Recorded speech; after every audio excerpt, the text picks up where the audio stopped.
기자수첩 넘어가죠. 권영철 선임 기자 어서 오십시오. 안녕하십니까. 오늘 기자수첩 Y뉴스 뭐 가지고 오셨어요? 역시 문창극 후보자 관련된 얘기입니다. 문창극 후보자. 청와대와 새누리당은 이제 문창극 국무총리 후보 카드를 버리는 수순을 밟고 있는 것으로 보이고요.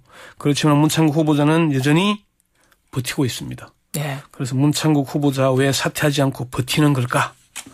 버티는 걸까? 버틴다라고 표현을 하시는 이유는 그러면 새누리당이 청와대가 이미 이 카드를 버리는 쪽으로 마음을 잡았다라고 판단하시는 겁니까? 뭐 그렇습니다. 어제 청와대 민경욱 대변인이 대통령께서 귀국해서 여러 상황을 충분히 검토해서 재가 결정을 내리실 것이다. 이미 총리 후보자로 지명을 해서 국회에 인사청문 요청서를 보내야 되는데 이걸 다시 제가 검토해서 제가 결정한다. 기류가 변했죠. 변했어요. 이미 가기 전하고. 그리고 13일 처음 내기로 했는데 이미 21일 귀국하니까 열흘 정도 늦춰지잖아요. 그렇죠. 그러면 다른 장관들 청문회까지 계속 밀어줄 수밖에 없는 수순인데 이렇게 간다는 건 그렇고 어제 여당인 새누리당이 의원 총회를 했지 않습니까? 사퇴 여론이 상당히 비등했다. 그랬다면서요? 새누리당 의원총회에서. 이대로 가면 우리 730 재보선 다 무너진다, 망한다 이런 얘기까지 나왔을 정도로. 어제 정홍원 국무총리가 국회 대정부 질문 답변했지 않습니까? 오전에는 인사청문회가 필요하다 이런 얘기를 했어요. 답변을 했어요. 그런데 오후에는 여러 가지 주위 상황에 대해서 본인이 잘 판단하리라 생각한다.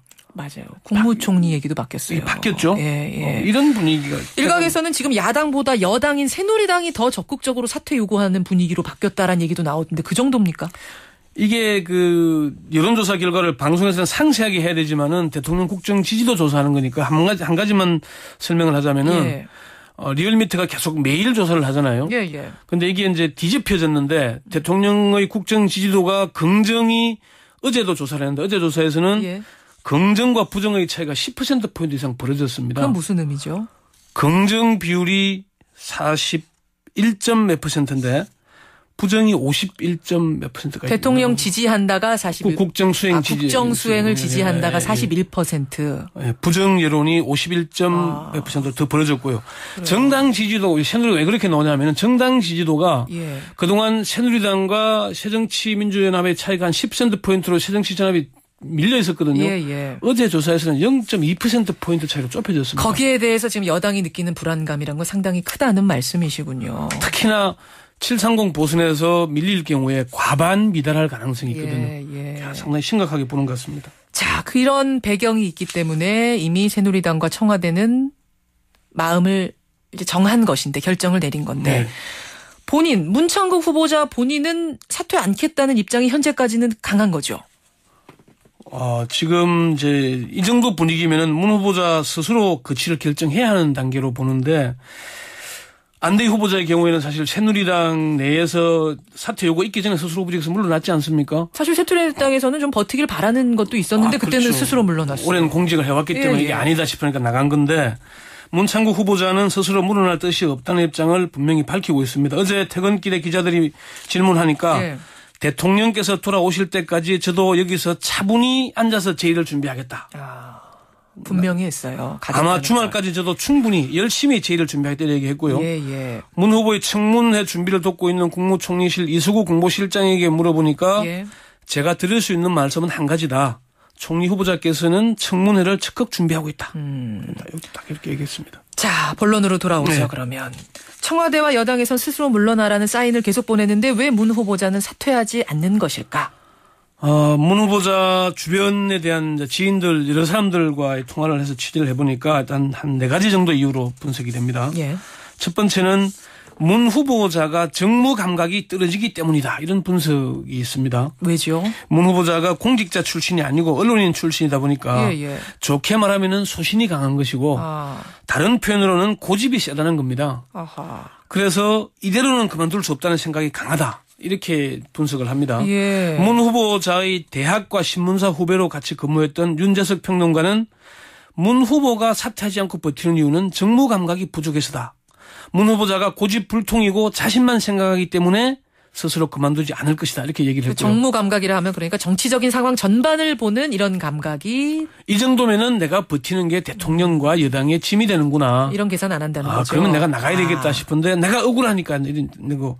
중앙일보의 한 중견 간부도 그 양반 쉽게 그만둘 뿐 아니다. 고집이 아주 세다. 스스로 접고 그럴 사람 절대 아니다 이런 얘기를 하고요. 동료들에게서. 두 번째 이유는 뭔가요? 박근혜 대통령에 대한 믿음 때문이다 이런 분석이 있습니다. 믿음이요? 문 후보를 잘 아는 한 지인은 문 후보의 스타일은 박 대통령이 자신을 끝까지 지켜줄 것으로 믿고 있을 것이다. 그런 얘기를 했고요. 세 번째 이유는 아마도 억울해하기 때문이다 이런 분석이 있습니다. 예.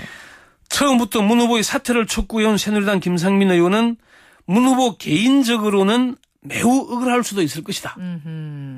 중앙일보의 한 국장급 간부도 내가 무슨 잘못을 했나 아마도 그런 생각을 하고 있을 거다. 그런 얘기를 했고요. 이 세 번째 이유는 아마 네 번째 이유하고 연결이 될 것 같은데 그러니까 청문회까지 가겠다는 것 가서 뭔가 해명을 하겠다 이런 것도 이유에 들어가죠. 그렇습니다. 그게 네 번째 이유입니다. 홍문종 전 사무총장이 어제 CBS 시사자키에 나와서 문 후보자 본인이 청문회에 가서 계속 결백을 밝히겠다. 또 문제점이 있다고 말하는 사람들을 설득시키겠다. 아마 지금 현재로서는 그렇게 생각하고 있는 것 같다. 이렇게 얘기를 했고요. 정부의 한 당국자도 문 후보자가 총리 제의를 몇 번이나 거절하다가 수락한 것인데 반민족주의자로 낙인 찍혀 불명예스럽게 사퇴할 수는 없다. 총리 후보자로 데려왔으면 나한테도 해명할 기회는 줘야 하는 것 아니냐. 그러니까 총리 인준이 부결돼서 낙마하더라도 청문회에 있어서 자신의 입장을 해명하는 기회는 달라. 이런 입장이 강하다는 얘기입니다. 그만둘 때 그만둘더라도 청문회에서 할 말은 하겠다. 국민들 지켜보는 데에서 이런 해명은 그게 지금 하겠다. 뭐 최소한 그런 입장이 아닌가. 자, 그렇다면 청와대 입장에서는 지명을 철회하는 걸 생각은 안 할까요? 그러기에는 박근혜 대통령의 부담이 너무 클 것이다. 이런 분석이 있습니다. 그래요? 문창국 후보자가 낙마하면은 박근혜 정부 들어서 낙마하는 세 번째 총리 후보자가 되죠. 김용준, 안대희. 예. 그렇죠. 후보자 본인이 자신의 잘못을 인정하고 민심을 읽어서 스스로 물러나더라도 청와대의 부담이 큰데 총리 후보자로 모셔온 입장에서 지명을 철회하기는 부담이 너무 크다. 그것도 몇 번이나 거절하는 사람을 데려온 입장에서는 철회하는 게 쉽지 않다. 그래서 국회 청문 요청서를 대통령이 당초 계획과 달리 제거하지 않고 기국 후 검토해서 결정하겠다는 입장을 밝힌 게 아닌가. 뭐 다른 시각에서는 문 후보자가 스스로 물러나지 않으려 하니까 최악의 경우에는 청와대가 지명을 철회할 가능성을 완전히 배제하기는 어렵다. 그런 얘기도 있고요.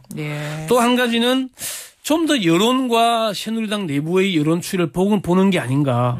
그런 해석까지도 있습니다. 문창국 후보자 과연 어떤 선택을 하게 될까요? 권영철 기자 수고하셨습니다. 네.